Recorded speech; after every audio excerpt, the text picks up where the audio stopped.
Hey, it's Tom Saviella here. I hope you enjoyed our show, Talking Maine with the Bowtie Boys.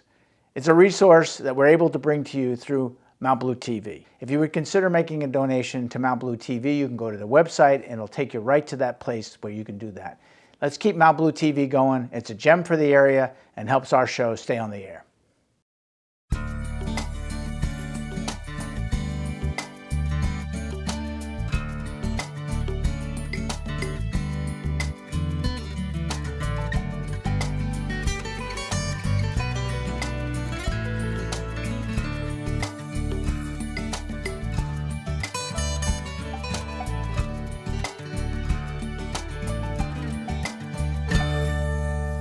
Welcome to Talking Maine with the Bowtie Boy. I'm Tom Saviella, and I have some special guests here today. And you are? Craig Zurhorst, Western Maine Transportation. Craig, thank you, Tom. Thanks for coming on the show. You've done this before with us. We have. And my almost permanent co-host, Lisa Laflin with United Way. Lisa, thanks again for coming on. You're welcome. And thanks for getting Craig to come on. You know, this Western Maine Transportation has a little bit of conversation in this community in the last couple of weeks, and we thought it would be great to have you come on first to talk about Western Maine Transportation, what it does, and then some of the controversy that's there, so people have a pretty good understanding of what's going on.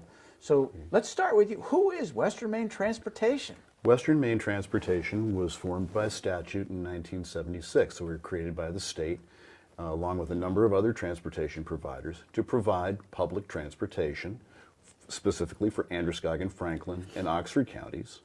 We now also operate in northern Cumberland County. We operate the Brunswick Explorer. The point is that it is public transportation. It's open to everyone. It can take people shopping, to work, to education. We can take people to, of course, medical appointments. We can take people for personal visits. We are an alternative to a private vehicle. Wow. And I said this, we started the show, Lisa, you remember back when I was helping out with United Way, and one of the things that we wanted to do together was to go out and visit many of the service organizations United Way was working with. Right. So one in the morning, early, remember it was really early. Very early. Very early, we rode on the bus. And what struck me, and it stayed with me till this day, and I tell people about it, we had two riders that morning. Mm-hmm. One was an elderly gentleman who had to go from Farmington to Wilton to the dialysis center. He had no other way to get there. He was low income, so he couldn't, and we don't really have taxi service. Certainly at that time we didn't have it. He had no other way to get there. That was life-saving for him to have to do that.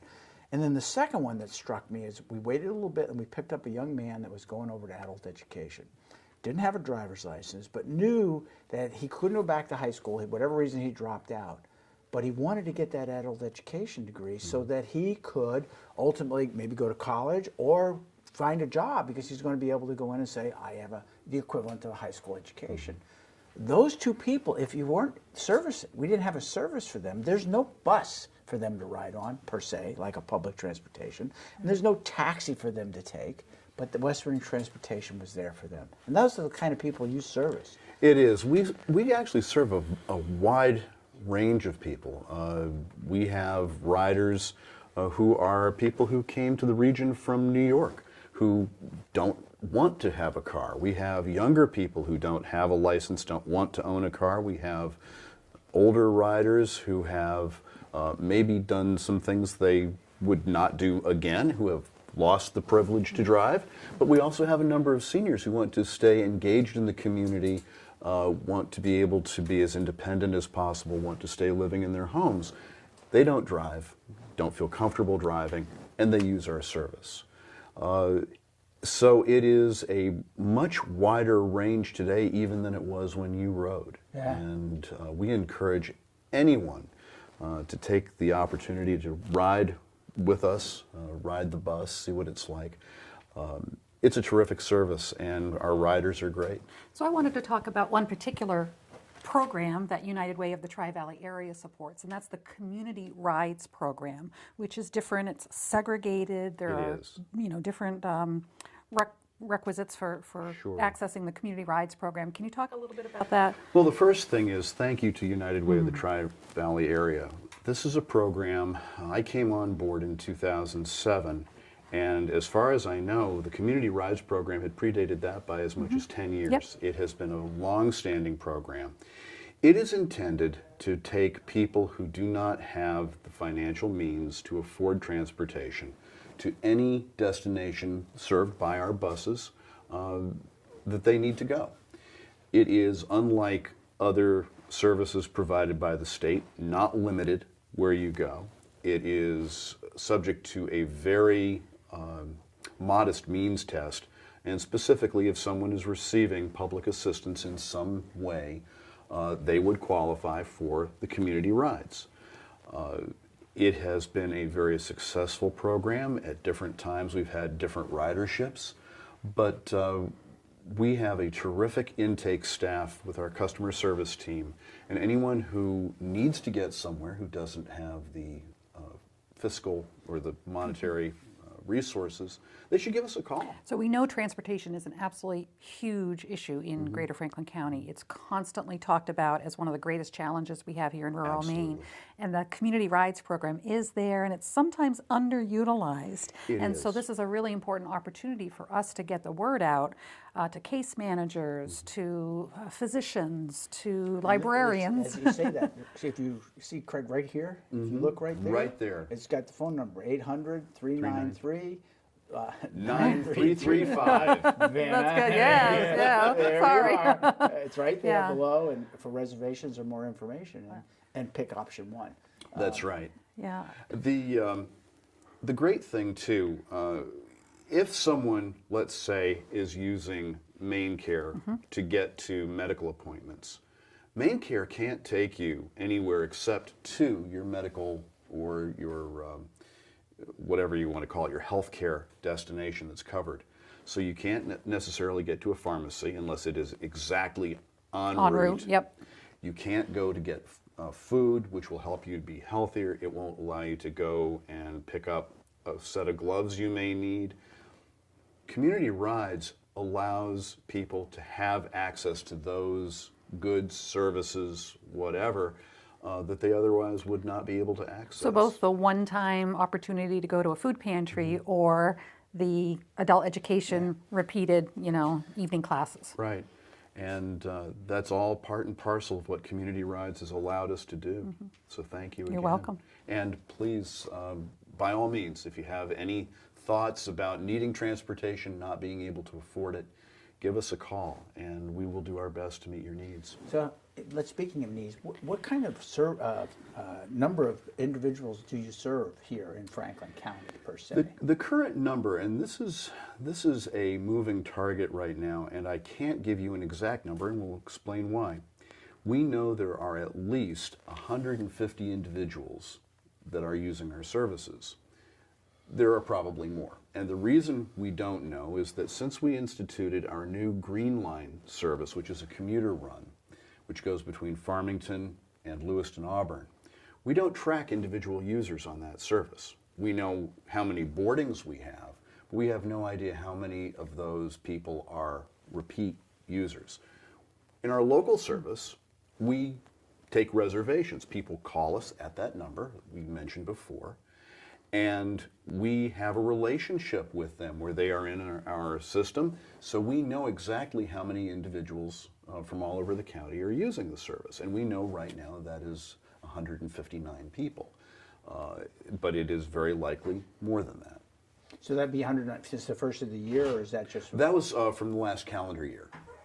So from the last calendar year. Yeah. So we're only 2 months into the years. Oh, I'm sorry. From 2019. 2019, right. Yeah. We're just starting to compile the numbers now for Well, I think the thing that's interesting too, and we talked a little about this before, when I was in the legislature, and I can remember one of the questions that was given to us my second year running was, well, what are you going to do about public transportation? I didn't know a lot about Western Maine transportation, and so our governor, I called her up because she was running at the same time. He said, help me with that. And she explained to me what you guys are about. And you think about it, we don't have bus service here. I think we still have a taxi. I think we do. It comes and goes. It comes and goes, Yep. depending on who's Yes. running it today Yep. and who's not. But it comes and goes. So this is really the only way that someone can get around. I mean, I grew up in New Jersey. I could walk down to the end of the street, get on the bus, go to New York City, or go to my dental appointment. My dad didn't drive till he moved to Massachusetts when the bus didn't work there anymore. So, because of the great public transportation, we don't have that here. This is the best way for us to have something like that. Right, and in any rural setting, having a fixed route bus service like you're describing is very difficult. We are actually, in the future, looking to move to something called a flex route, which incorporates timed stops, but it also allows us to go off route, and we hope to be able to get to that in the future. Wow, that'd be kind of cool. So tell us a little about the Green Line. Yeah, I was just going to say that, yeah. Sure. Think of the line the same way. In Wore 2000, a shirt, look, Right. Yeah, that's right. In 2017, Western Maine Transportation embarked on a comprehensive transit feasibility study. And there were many needs that came out of that study as being both necessary and desired, but the two top points of our data collection showed a desire for a commuter route from Farmington to Lewiston, Auburn, and from Lewiston, Auburn to the Bath, Brunswick area. We implemented the Green Line last May, and it is going 4 times a day between Farmington and Lewiston, Auburn. We have some good ridership. It continues to build.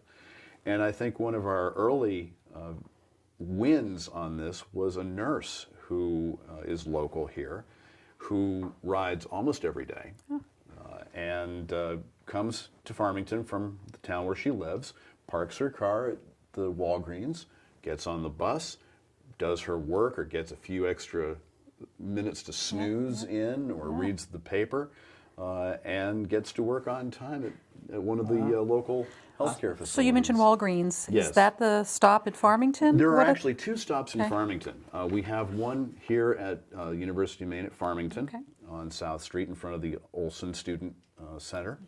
And then we have the stop at the Walgreens, which is actually a state park and ride.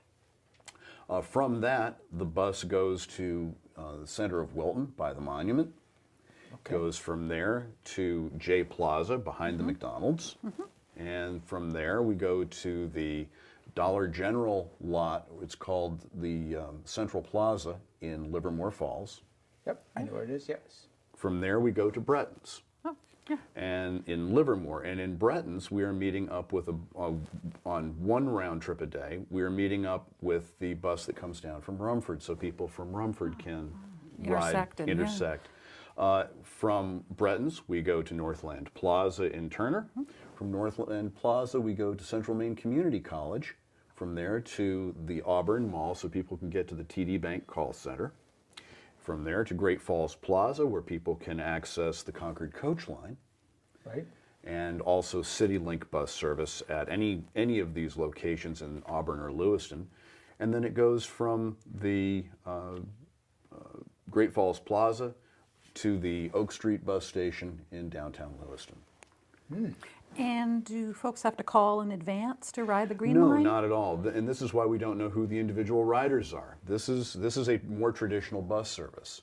You show up, you hop on, and you go. Now, an interesting thing is one of the amenities we've added to the Green Line is the Smart Commute Card. We can take our own Smart Commute Card, but we can also take debit cards, credit cards, cash, and even some mobile application.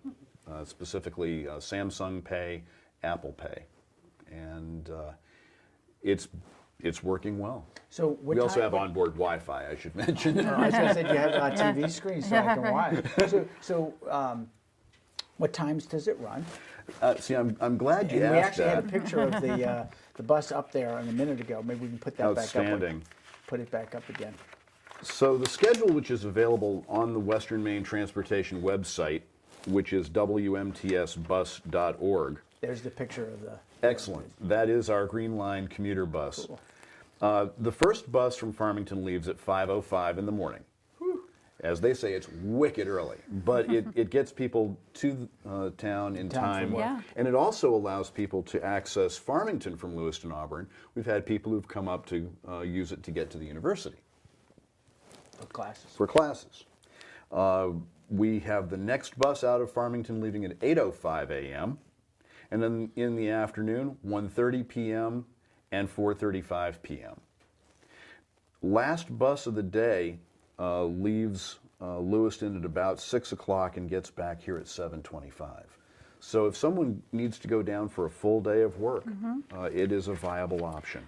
So could a rider get off in an undesignated spot? That is always a tricky question. For a commuter service, we are required to limit the number of door openings during a trip, and we've tried to structure the stops in such a way that would minimize that. I will say that there have been a few informal stops that have been formed that are not on this, and we are, to an extent, open to that as long as it does not harm the timing, and most importantly, that it's in a location that's safe to stop, both for the bus and for the riders and other traffic. And that informal stop is outside of the library in North J. Oh, no kidding. Yeah. Interesting. So speaking of safety. So what's it cost? What's the rider cost? So for the Green Line, it's a 2-tier fare, and it's 3 and 5. Oh, 3 and 5. It's $3 within a county and $5 to cross the county line. Now I still couldn't drive my car for that. And that does not apply to going between Jay and Livermore Falls, which is looked at as being local, and that's also $3. So for $6, if I were a university student, for example, and you pick me up on South Street, I could get to Lewiston and back. No, that would be $10 round trip. Because $10 you're crossing the boundary. I see. Right. I see. Going into that foreign county. But you could go to Jay if you were a student For $6. for $6. Okay. So $10 to get to Lewiston. Right. And back. And back. It's a bargain. Yep. But that's because, and that's for those individuals that take advantage of that. So your ridership, you don't have a number for your ridership there. No. No. And again, that's the Green We Line.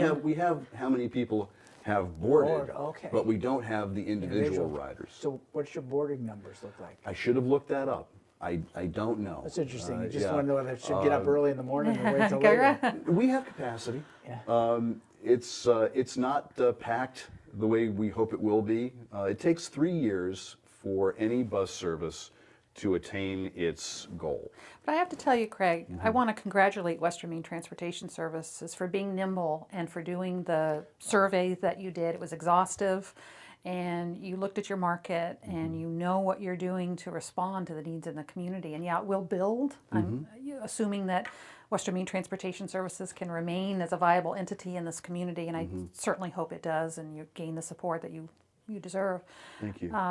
I want to help market this, and this is one of the reasons why we invited you on this show, because again, I think people assume that there's just no option within our community for transportation. But between the Green Line, the United Way funded Community Rides program, and the multiple other programs that you run, both on a contract basis, such as Sugarloaf, so tax dollars or United Way dollars are not supporting individuals who are skiing, for example. That's an important distinction.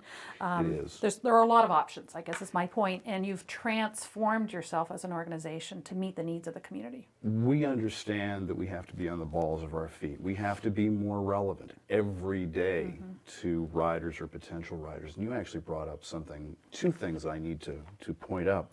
First is, United Way Community Rides can also be used for the Green Line. So if somebody from the community needs to get to Lewiston, we'll certainly use that. And we actually have had 2 people so far.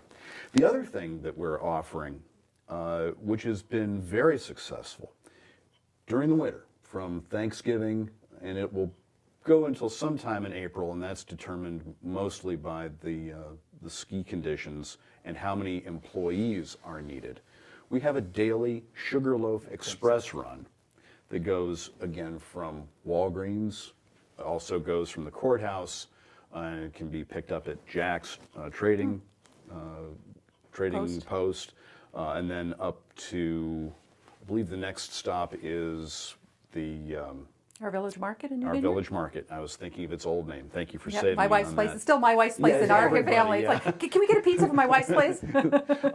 And then up to the Grand Herbert in Kingfield. And that's the service that is $2 from either New Vineyard or Kingfield to Sugarloaf, or $3 from Farmington. You had to get all the that way in up. there, did you, to clarify? I had to. I had to You save knew it was in your myself. brain. Yes. But that's where you're actually helping Sugarloaf in the sense that these are employees. Yes. I know they struggle to get people up there. And it's not just Sugarloaf. As you know, it's people who need the employment.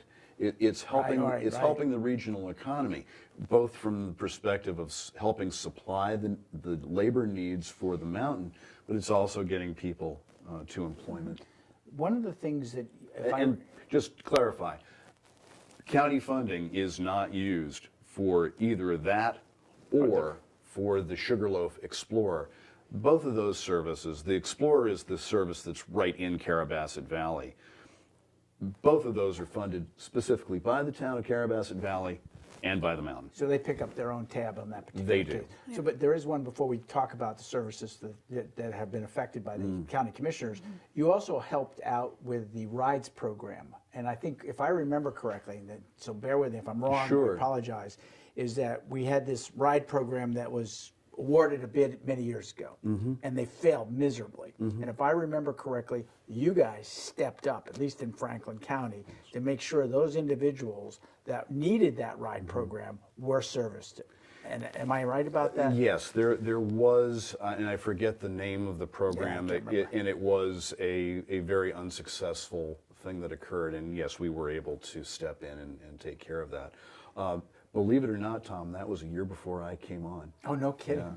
Yeah, but I think that highlights something that still to this day is true, and that is that Western Maine Transportation wants to be in a position to help if that kind of thing will happen. Now, what people may be more familiar with too are the problems that have come about through the Maine Care brokerage. We should talk about that because you And, might get blamed for something that's Yes. not your fault. Quick history. In the early 90s, a bunch of doctors bought up some medical imaging practices in Florida, and they did it for profit. That doesn't sound like it has anything to do with transportation. I was going to say, how we get there? But Let's keep going. it's real easy. They started charging Medicaid exorbitant rates, and Medicaid did an audit. They found out, and they said, wait a minute, you can't do that. And then Medicaid, it's a group called CMS, which is Centers for Medicaid and Medicare Services. They said, you know what? If somebody's doing that for medical imaging, what about lab services? What about PT? What about OT? And then finally at the end of that was, well, what about transportation? Because Medicaid has always had, or for a long time, had a transportation benefit. And they decided that they needed to make sure there was no conflict of interest, no waste occurring in transportation, which we absolutely agree with. The problem was that Maine was one of 13 states that had non-overlapping nonprofit providers with individually negotiated contracts with the state. However, Maine had done some other things that made CMS less than happy with us, and they said, if you do not implement this layer between the rider and the provider, you're going to lose some funding. Right. I remember this. Keep going. Yep. Yeah. So the brokerage, which is that layer, was inserted. And the first year, 2013, a group called CTS out of Connecticut came in, and they were It was a fiasco. I remember. You're being kind. You're being very kind. But the really sad part of that story is that it wasn't their fault. And nobody to this day has a full understanding of what happened. It really was the DHHS database and the rules of engagement that made them have to rely on that information that caused all the initially missed trips. And for that year, they got steadily better all the time, day after day. They worked with Western Maine and other providers to get shadow databases so they would share the information, and they kept getting better. But it wasn't enough to satisfy the howls and concerns of people, and they lost the contract, and Logisticare, the largest brokerage provider in the nation, was given that contract. Problem was that Logisticare is a fully for-profit organization, and if they don't provide the trips, they get to keep the money. Oh. So the Maine Care contract, I like that job. I do too. the Maine Care contract is per Maine Care member per month. It's a capitated rate. And it has been a source of a lot of concern, a lot of consternation, and a lot of people have not been given the rides that they needed to get to their clinical appointments. And that is a big, big problem. Along with that, there's so much public policy baggage that goes with this. The money that all the transportation providers in the state used to be able to get for providing those trips, which they don't anymore,